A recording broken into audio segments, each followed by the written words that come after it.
To you by NBC bearing, भारताची पहिली bearing उत्पादक। रवींद्र चव्हाण आणि उपमुख्यमंत्री शिंदेंची 2 तास बैठक। सर्व महापालिका निवडणुका महायुती एकत्र लढणार। रवींद्र चव्हाण आणि शिंदे यांच्यात बैठकीमध्ये तोडगा निघाला। कल्याण डोंबिवली ठाणे उल्हासनगरमध्ये सुद्धा महायुती एकत्र लढणार। कल्याण डोंबिवली ठाणे उल्हासनगरमध्ये सुद्धा महायुती एकत्र लढणार। दोन्ही पक्षांच्या स्थानिक पदाधिकाऱ्यांची कमिटी स्थापन करणार, तर जागा वाटपाचा फॉर्म्युला सुद्धा ठरवला जाणार।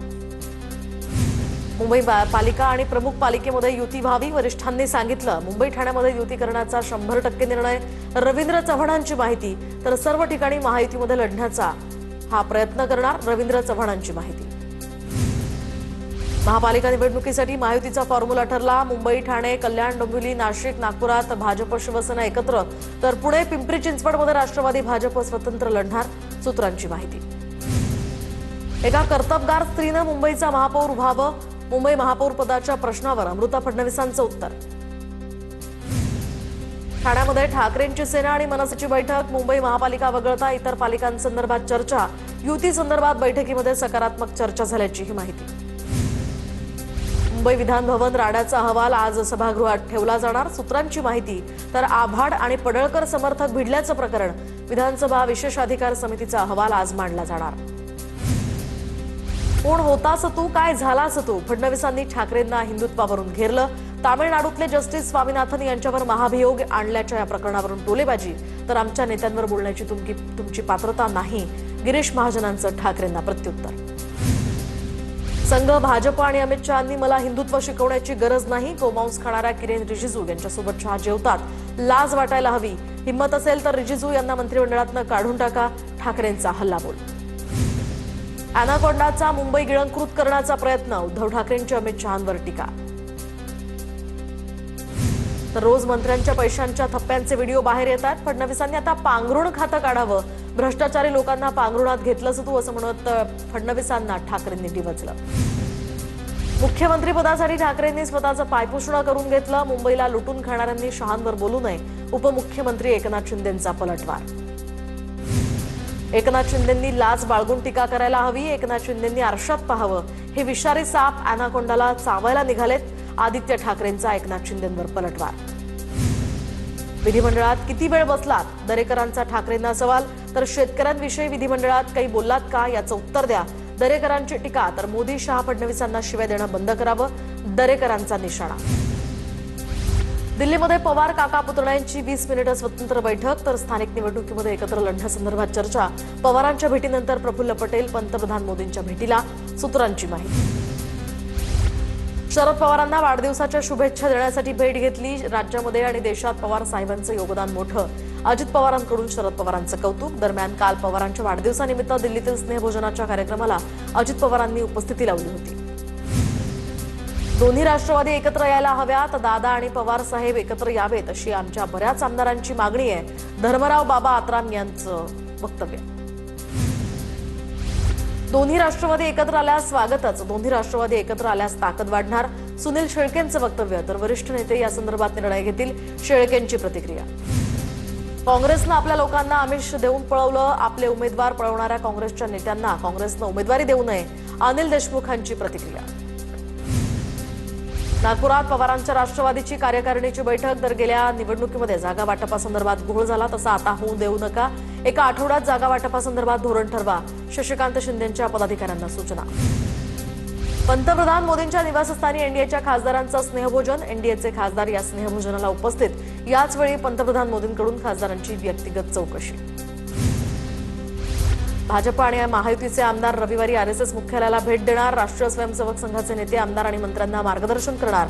दरम्यान अजित पवारांच्या राष्ट्रवादीचे आमदार रेशीमबागेत जाणार का, याकडे आता विशेष लक्ष।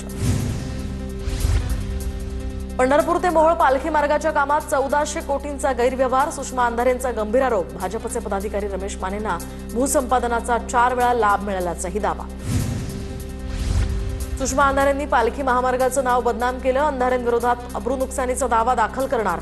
पालखी मार्गात गैरव्यवहार झाल्याच्या आरोपांनंतर चौरे आणि रमेश माने आक्रमक। शेतकऱ्यांसाठी लोकांनी मुख्यमंत्री सहाय्यता निधीला अब्जावधी रुपये पाठवले, मात्र राज्याच्या प्रमुखांनी फक्त 75,000च खर्च केले, दानवेंचा आरोप।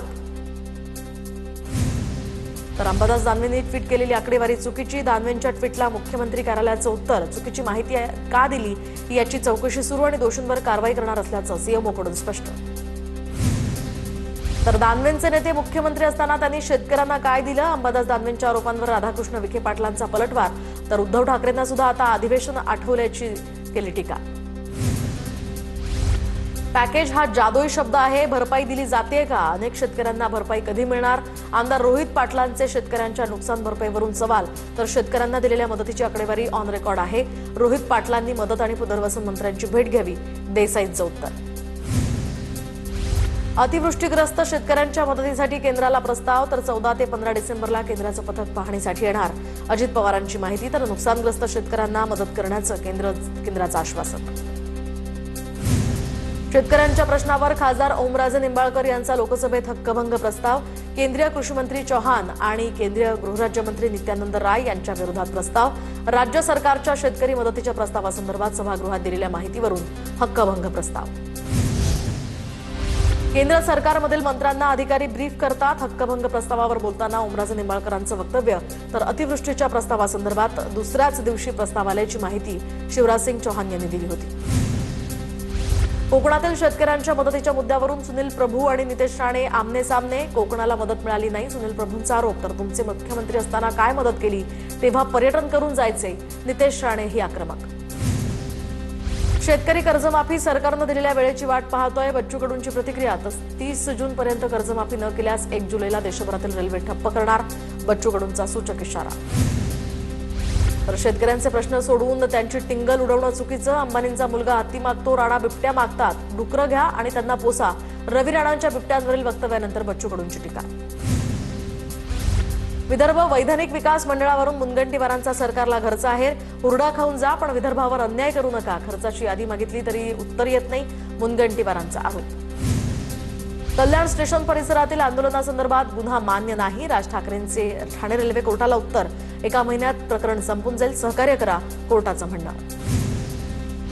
नाशिकच्या रामटेकडी परिसरामध्ये 300 झाडांवर कुऱ्हाड. तर जल-मल शुद्धीकरण केंद्रासाठी झाडं तोडली. पर्यावरण प्रेमींचा या विरोधात संताप. 447 झाडं तोडण्याची परवानगी असल्याचा पालिकेचा दावा. तर झाडं तोडून वाळवंट करायचं आहे का आणि हा कारभार चालवायचा आहे का? तपश्चर्या जंगलातच होते, पंचतारांकित हॉटेलमध्ये नाही. तपोवनातील वृक्षतोडीवर आदित्य ठाकरेंचा निशाणा. नाशिकमध्ये पर्यावरण प्रेमीनंतर आता साधू महंत सुद्धा आक्रमक. तपोवनातील अनेक मंदिरांना प्रशासनाकडून नोटिसा. चुकून नोटिसा पाठवल्याचं मनपाचं स्पष्टीकरण. तर मंदिरच राहिलं नाही तर कुंभमेळ्यातील साधू महंत राहणार कुठे? महंत राम स्नेहीदास महाराज यांचा सवाल. लोकायुक्त कायद्यासाठी अण्णा हजारे पुन्हा मैदानात. 30 जानेवारीपासून करणार उपोषण.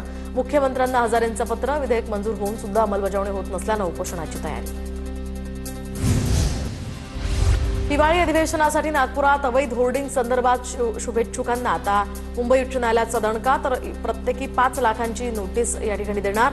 तर अवमान आणि फौजदारी कारवाईची सुद्धा टांगती तलवार. शरद पवारांचा आज वाढदिवस, अभिष्टचिंतन सोहळा. तर वायबी चव्हाण सेंटरमध्ये शरद पवार यांना शुभेच्छा देण्यासाठी अनेक लोक येणार. स्वीकारण्यासाठी शरद पवार स्वतः उपस्थित राहणार. दिवंगत लोकनेते गोपीनाथ मुंडे यांची आज जयंती. तर मंत्री पंकजा मुंडे आणि प्रीतम मुंडे सकाळी 11 वाजता गोपीनाथ गडावर गोपीनाथ मुंडेंच्या समाधीवर अभिवादन करण्यासाठी येणार. गौरी पालवे मृत्यू प्रकरणामध्ये आरोपी अनंत गर्जेचा भाऊ आणि बहिणीच्या अटकपूर्व जामीन अर्जावर आज सुनावणी. आज याआधी सुद्धा सुनावणी तहकूब करण्यात आली होती. दरम्यान आरोपी अनंत गर्जे पंकजा मुंडेंचा पीए होता. पुण्यातील मुंढवा जमीन गैरव्यवहार प्रकरणातील शीतल तेजवानीला 15 डिसेंबरपर्यंत पोलीस कोठडी. पुणे सत्र न्यायालयानं पोलीस कोठडी सुनावली. संबंधित जमिनीची पॉवर ऑफ अटर्नी शीतल तेजवानीकडे होती. काँग्रेसचे ज्येष्ठ नेते शिवराज पाटील चाकूरकर यांचं निधन. लातूरमध्ये वयाच्या 90व्या वर्षी घेतला अखेरचा श्वास. पोलीस आज पुन्हा शीतल तेजवानीची चौकशी करण्याची शक्यता. शीतल तेजवानी चौकशीत सहकार्य करत नाही, पोलिसांची माहिती. तर शीतल तेजवानी सध्या मुंढवा जमीन गैरव्यवहार प्रकरणात अटकेत. अमिडिया कंपनीला मुद्रांक शुल्क भरावंच लागणार. सुनावणीनंतर मुद्रांक आणि शुल्क विभागाचा हा महत्त्वाचा निर्णय. बंडू आंदेकर आणि लक्ष्मी सोनाली आंदेकरला निवडणूक लढवण्याचा मार्ग मोकळा. विशेष मोक्का कोर्टाकडून परवानगी. आयुष कोमकर हत्या प्रकरणामध्ये बंडू आंदेकर आरोपी. कुख्यात गुंड निलेश घायवळ पुणे न्यायालयाकडून फरार घोषित. कोथरूड परिसरामध्ये गोळीबार आणि कोयता हल्ल्या प्रकरणात कारवाईचा बडगा उगारताच घायवळनं पळ काढला. पुण्यातील नवले पुलावर ठाकरेंच्या शिवसेनेचे वसंत मोरे अपघातातनं अगदी थोडक्यात बचावले. पुण्यातील नवले पुलावर होणाऱ्या अपघातासंदर्भात फेसबुक लाईव्ह सुरू असताना एक भरधाव टेम्पो वसंत मोरेंच्या बाजूने गेल्यानं थोडक्यात वाचले. सोलापूर महापालिकेनं इंदिरा गांधी स्टेडियमची 11 एकर जमीन महाराष्ट्र क्रिकेट असोसिएशनला 500 रुपयांच्या स्टॅम्प पेपरवर दिल्याची माहिती. अवघ्या 500 रुपये स्टॅम्प पेपरवर मनपानं करार केल्याचा आरोप, तर जवळपास 1.5 कोटी रुपयांचा मुद्रांक शुल्क बुडवल्याची यामुळे चर्चा. एमसीएला दिलेल्या जमिनीवरून सोलापूर महानगरपालिका आयुक्त सचिन ओंबासे यांनी आरोप फेटाळले. शुल्क माफीसाठी शासनाकडे प्रस्ताव प्रलंबित. शुल्क माफी संदर्भात कोणताही ठोस निर्णय न झाल्यास करार रद्द करण्याबाबतचे एमसीएला सांगितल्याची ओंबासेंची माहिती. जिशान सिद्दीकींच्या सुरक्षेवरून हायकोर्टानं सरकारला सुनावलं. कोणत्या आधारावर जिशान सिद्दीकींची सुरक्षा कमी केली, त्यांना काही झाल्यास जबाबदार कोण, हायकोर्टाचा सवाल. तर प्रथमदर्शनी चुकीच्या हेतूनं सुरक्षा कमी केल्याचं मुंबई उच्च न्यायालयाचं निरीक्षण. तर थेट परसेप्शन समितीची बैठक झालीच नसल्याचं उघड. मुंबई उच्च न्यायालयानं बैठकीच्या नोंदीची माहिती मागवल्यानंतर हे उघड झालं. मंगळवारी झालेल्या सुनावणीमध्ये राज्य सरकारला माहिती देण्याचे सरकारचे आदेश. नाशिकच्या त्र्यंबकेश्वरमधील मुलं विक्री प्रकरणी चौकशी समितीनं पोलिसांकडे अहवाल सुपूर्द केला. चुकीच्या पद्धतीनं 3 मुलांची विक्री केल्याचा अहवालात दावा. मुलांच्या विक्रीसंदर्भात पोलीस पुढील तपास करणार. मराठा आरक्षणाबाबतची सुनावणी 17 जानेवारीपर्यंत तहकूब. केंद्राला अधिकार असताना राज्य सरकारनं सरसकट आरक्षण दिलं. 50% मर्यादा ओलांडल्यामुळे आरक्षण वैध नाही. ज्येष्ठ वकील अनिल अंतुरकर यांचा दावा. राज्यातील 17 शहरं महाबळेश्वरपेक्षा सुद्धा थंड. उत्तर भारतातून दक्षिण भारताकडे गार वारे येण्यास सुरुवात. भारतातील आणि एकूणच राज्यातील अनेक शहरांचं किमान तापमान हे 10 अंश सेल्सिअसच्या आसपास. पश्चिम रेल्वेवरील लोकल सेवेचा विस्तार करण्यात येणार. दरम्यान नव्या वर्षात धीम्या मार्गावर 15 डब्यांचा लोकल फेऱ्यांच्या सेवेचा विस्तार होणार. सुरुवातीच्या टप्प्यात वांद्रे स्थानकापर्यंत काही लोकल उपलब्ध होणार. मुंबईमध्ये 2 महिन्यांपूर्वी सुरू झालेल्या भूमिगत मेट्रो 3मुळे मुंबईकरांचा प्रवास सुखकर. छत्रपती शिवाजी महाराज टर्मिनस आणि चर्चगेट या स्थानकांच्या आजूबाजूच्या रस्त्यावरील कोंडी सुटली. मुंबईतील 17 पुरातन पाणपोयांची आता दुरुस्ती करण्यात येणार. मुंबई महापालिकेनं निविदा मागवल्या. पाणपोयांच्या कामासाठी 16 कोटी रुपये खर्च करणार. मध्य रेल्वेवरील पंचनंद या ठिकाणी 2 नवे क्रॉसओव्हर सुरू करण्यासाठी तांत्रिक कामं करण्यात येणार. मध्य रेल्वेकडून 16 डिसेंबरपर्यंत ब्लॉक घोषित. सीएसएमटी ते मडगाव एक्सप्रेस 3 मिनिटं विलंबानं धावणार. मलाड मार्वे रोडवर कारमध्ये 2 तरुण स्टंट करतानाचा व्हिडिओ समोर. या संदर्भातली चौकशी सुरू. बंद मोनोरेलच्या वार्षिक 60 कोटी रुपये खर्चाच्या दुरुस्ती आणि देखभालीसाठी आता 4 कंपन्या उत्सुक. वार्षिक जेमतेम 15 कोटी रुपये महसूल देणाऱ्या या मोनोरेलसाठी एमएमआरडीए 2 वर्षात 297 कोटी रुपयांहून अधिक खर्च करणार. मुंबई महापालिकेच्या कचरा घोटाळ्याविरोधात मनसेचा महापालिका आयुक्त कार्यालयामध्ये गोंधळ. तर आयुक्तांकडे वारंवार भेटीसाठी वेळ मागून सुद्धा भेट न मिळाल्यामुळे माजी नगरसेवक संतोष धुरी यांनी नाराजी व्यक्त केली आहे. अनुसूचित जाती जमाती आयोगाचे उपाध्यक्ष धर्मपाल मेश्राम यांची धुळे जिल्हाधिकारी कार्यालयामध्ये बैठक. सर्वच विभागांच्या प्रमुखांची बैठक घेत आढावा. मेश्राम यांच्याकडून क्रीडा विभागाच्या कार्यप्रणालीवर प्रश्नचिन्ह उपस्थित करत नाराजी व्यक्त. धोबी समाज आरक्षणाच्या मागणीकडे महायुती सरकारचं लक्ष वेधण्यासाठी लावले तो व्हिडिओ. दरम्यान विवेक ठाकरे यांची ही माहिती. महाराष्ट्रातील धोबी जातीला अनुसूचित जमातीमध्ये समाविष्ट करून पूर्ववत आरक्षण लागू व्हावे यासाठी मागणी. जळगाव सटाणा तालुक्यामध्ये चिमुरडीवरील अत्याचाराच्या घटनेच्या निषेधार्थ चोपड्यामध्ये संत सेना महाराज नाभिक समाजाच्या वतीनं आंदोलन. तहसील कार्यालयामध्ये मुक पायी चालत तहसीलदारांना निवेदन. तर 10 वर्षीय बालिकेवर 70 वर्षाच्या नराधमानं लैंगिक अत्याचार केल्याची घटना. जळगावातील जिल्हा परिषदेमध्ये पीएम सूर्यघर योजनेच्या पार्श्वभूमीवर अधिकाऱ्यांची बैठक. बैठकीमध्ये योजनेअंतर्गत पात्र लाभार्थ्यांसाठी संबंधित विभागांमध्ये समन्वय वाढवून काम करण्यावर चर्चा. रायगड पोलीस दलामध्ये तब्बल 2.25 कोटींचा आर्थिक गैरव्यवहार उघडकीस. पोलीस पाटलांच्या नावावर बनावट नोंदी, खोट्या याद्या आणि मानधनात फेरफार करून घोटाळा केल्याचं समोर. भंडारदरा धरणाचे स्थापनेपासूनच्या 99 वर्षांची यशस्वी वाटचाल पूर्ण. यानिमित्त शताब्दी वर्षाकडे पदार्पण करत असताना ऐतिहासिक क्षणाचं औचित्य साधून पूजा करण्यात आली. Brought to you by NBC bearing, भारताची पहिली बेअरिंग उत्पादक.